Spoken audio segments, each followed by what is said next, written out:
Hey everybody, Preston Brent here with our Trader User Group, a weekly roundup. This is the market update for week ending August 14th, 2015. What I've got on the screen here is the daily chart of the E-mini S&P 500 futures. I'm going to take it down to a 2-hour chart here and just kind of show you the craziness that we had this week. Um, you know, for those of you that were active this week, you clearly know we had a wide price swing. I mean, it's kind of an interesting week where the market rose very sharply on Monday, and then by midweek or Wednesday, the market started to dramatically sell off. You can see we opened the market here, we moved up, and then boom, we had this big down move. And then just as quick as the down move, a very sharp up move here. In fact, this daily intraday swing here was one of the largest we've seen in the past 4 years or so. And then we kind of settled into a tight range on Thursday and Friday. But really a very interesting week. A lot of it having to do when China devalued its currency. And they put that yuan out there and let it free float. And it within a 2% band that kept being reduced. And then finally, China came out here and put a stop to the devaluation of the yuan, and that really just moved the market up here. And then that settled the market down, but the damage was already done from that high right here down to the low. The market's moved a pretty good bit, but at the end of the week, for all this noise, the market moved up 0.6% or 60 basis points for the Dow, 10 basis points or 0.1% for NASDAQ, and 70 basis points or 0.7% for the S&P. So we did finish up for the week, but it was a really crazy week. You know, the catalyst, of course, was the Chinese and that big move down. Now, for our members, I did a session for them a few days ago, and we spent about 45 minutes talking about the yuan, China's role in the international currency market, some of the things that they're doing, the IMF, and then special drawing rights, SDRs, and reserve currencies. It's important that you guys understand it, because in the next 3 or 4 years, I think there's going to be great opportunities in the market for everybody. What does it mean for bonds? What does it mean for US dollar? And essentially, how can we leverage that and play it? So I think it's something that everybody should have on their radar screen. For our members, we'll talk about it and keep it on the forefront, because I think there's going to be some great opportunities for us. Also this week, on Friday, we had the Greek bailout get finalized. So they get about 100 billion in aid. That'll kind of put a band-aid on their debt issues for another couple of years. And then we got we've seen oil really go to the downside a pretty good bit. It's going down to my target's the high 30s. We'll take a look at the oil markets here shortly on the charts, but I just wanted to start off with this big crazy move. This was, again, this is a 2-hour chart, which really shows you the price action for the week.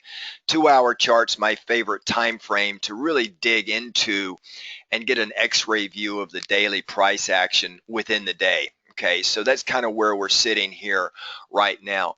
And if I were to, let me just, what I will do is I'm gonna take this off the screen here, and then I'll put a Fibonacci on here, and you can see that from a retracement standpoint, roughly, and this is just going to be close, you can see this area right here on the fib node for the week. We came down and we pretty much found support right in that area right there, which is a 50% fib node. And now we're kind of in this resistance point right in this area here. But I believe should we clear this, we're going to come right back up into this area here and challenge this very quickly. And if we can take out that prior pivot high, then we're going to race up a little bit of a small resistance here, but I've got a resistance zone right in that area there. I'll show you guys. Let me get my I'll get my indicators and price levels back up on the screen for you. And now you can see that zone here that runs from about 2104 to about 2107 on this 2-hour chart. So we've got to clear these areas. If we do, we're going to make a race for it. Now, if I step it out to a daily chart, again, and let me just get all of this off the screen here, clear it up for you, and we'll step out for the year just so that you can see. I did this last or last session as well. Let's get the fib off here too, just to clean it up. You can see here for 2015, we haven't really gone anywhere. We got two key major support areas for 2015. One of them is right at that level there. It's at 2032. Okay, and these are the ones you guys got to watch to see if any pullback is going to be really ugly or just a normal pullback that we would typically see. And then the other area is right in this area here, roughly anywhere from 90.80 down to about 90.75, right in that zone there.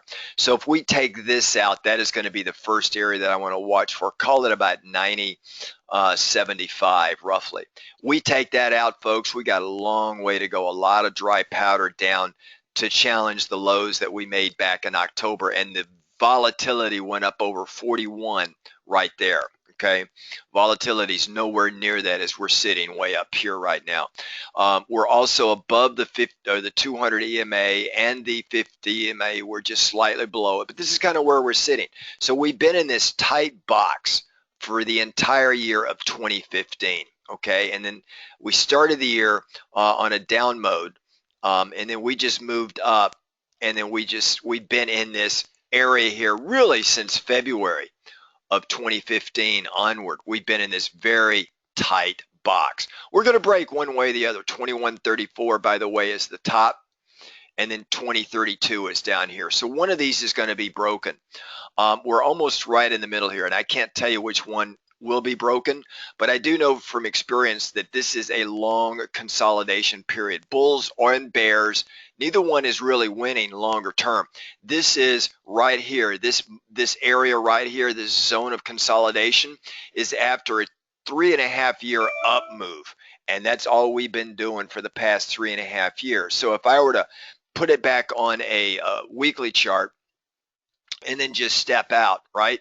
Here's the weekly chart right here, and you can see 2015 right in this area right here, going back to 2015. Here's 2015. There's that first, and then there's that second area right there. So that is the 2015 year, just like that. Okay, 2014 is like that, and then 2013 is right there, and then 2012 is right in that area there. So you can see we've been just in a straight rocket ship. 2015, we've been pretty much sideways. So you could say we're still in an up mode, right, on this channel like that, but we're having a hard time getting up above it. It's just we're flat right now. So one of these is going to break. One of these key pivot points is going to break.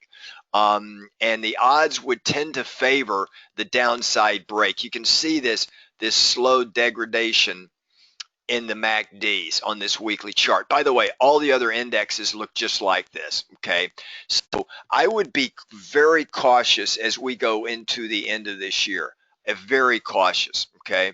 And if we come and look at the Russell on a weekly chart, you can see the same thing as well.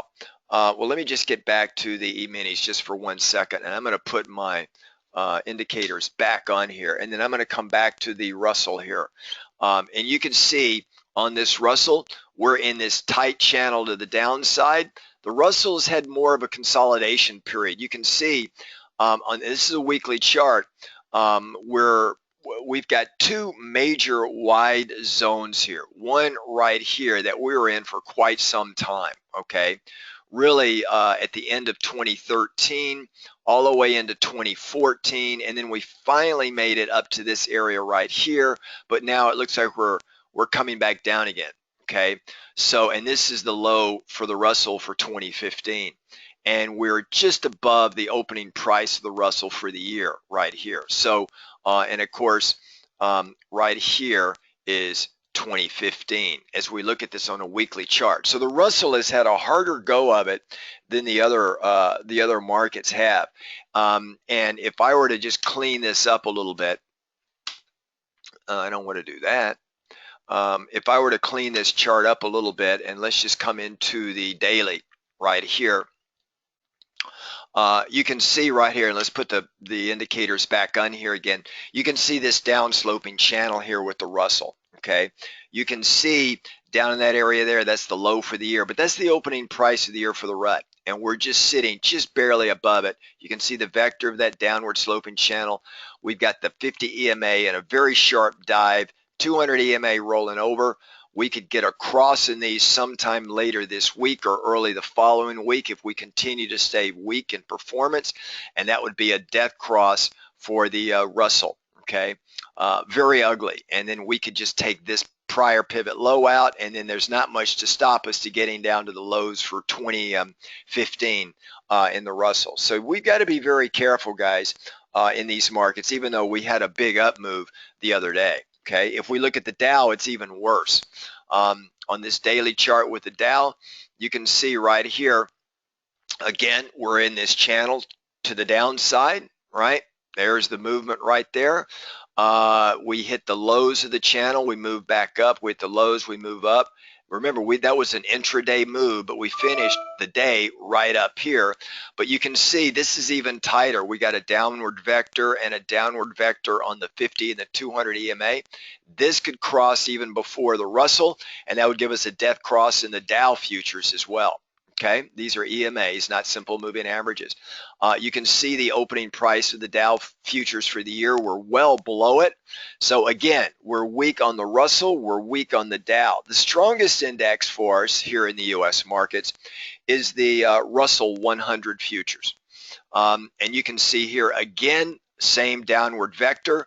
But again, the markets basically, you can see the overarching longer term trend is up. You can see this channel right here that I'm highlighting here. The vector is up, and this is just a downward move towards the lower part of the channel in an overall upward move here. Okay, should we break this area here, it's going to get ugly. We got a little bit of a zone here, a little bit of a support zone, which may stop it. But we're just in a pullback right now on an overall upward movement. That's the way I see this. But the markets are getting a lot weaker as we do this move. And if I come out to a weekly chart on NASDAQ, you're going to see the same thing. Right, there's that little downward movement on this overall upward channel. But again, we're getting this bearish divergence, this little bit of a topping action and then a rollover like that. So, and we're not getting the breadth in the market that we should be getting as far as a percentage of stocks over their 20 and 50 EMA and the S&P and the Dow. So it's not that pretty. Even though it's just a very minor pullback here, it's just showing a lot of weakness here, a lot more weak than the price action would indicate. So that's why the probabilities favor more weak and slack move as we go forward. Any up move is going to get harder and harder, really move this markets up higher. Okay, so these are the indexes that we're looking at. Now, the other one that we've been watching here and kind of portended this movement here is the Dow Jones transports. Look at the transports. And I've been pointing this out, and it's been providing weakness to the materials sector and the industrial sector. You can see the transports here starting in March started going down. We finally broke out right here, but we just can't get above the 200 EMA, and we're kind of stuck right here in this wider flat channel here. So we got to watch the transports because they typically lead the market both up and down, especially the Dow, and also for the sectors, the industrial and the materials. Now, I had said that oil was moving down, and if we look at the energy markets, we can see here just how damaged oil is. You can see here, let me just get my I'm going to get my sub chart back up here. You can see my target for oil. Now, I've been short oil futures, and you can see we're coming right down to, I had targeted about $37.70, roughly $37.70, $38 a barrel. And boom, we're just coming right down to this little area right here. And then that would give us an Elliott wave 5 down. And then what'll probably happen, assuming we don't penetrate this, we'll get a long consolidation period before we start getting a little bit of altitude here. We're flat in the MACD, and from that low and this low here, there is no bullish divergence. In fact, it's down just a little bit. So there's Still a lot of weakness in the oil market. And keep in mind that if we do this deal with Iran, if the global community does a deal with Iran, they're going to put a lot of oil back on the markets, and they're going to continue to stoke up the inventory levels, and it's going to continue to make oil relatively weak on a 30, 60, 90 day basis looking forward. Okay, so that's kind of where we're sitting with oil. And then gasoline, you can see here gasoline is still got more of a downward pressure. Now both oil and gas were in that part of the time where they tend to be a little bit weaker, and then natural gas, seasonality wise, tends to be a little bit stronger. But you can see with nat gas, we're right in the center here, and I've been recommending that we sell puts underneath nat gas market. So this is where we're sitting here. We had some great trades on the other commodities in agriculture. We've had some trades in meats, and we haven't done any in softs in a while, but we've got some that look like they may be setting up, especially in gold and metals, the precious metal market, and in currencies also. So we've got a lot of things getting ready to happen. So I encourage you, if you're not a member, come on in and sign up. You'll enjoy what we're doing. So have a great weekend, everybody. And I will be traveling over into Europe for about 6 weeks doing some seminars and some work over there. I will be back in the United States in the latter part of September. For our members, I will be our next session will be this coming Tuesday morning before the markets open. All right, everybody, have a really great weekend. I hope you're enjoying the last bits of summer here in the Western Hemisphere, and I will be in touch with you guys shortly. Bye, everybody.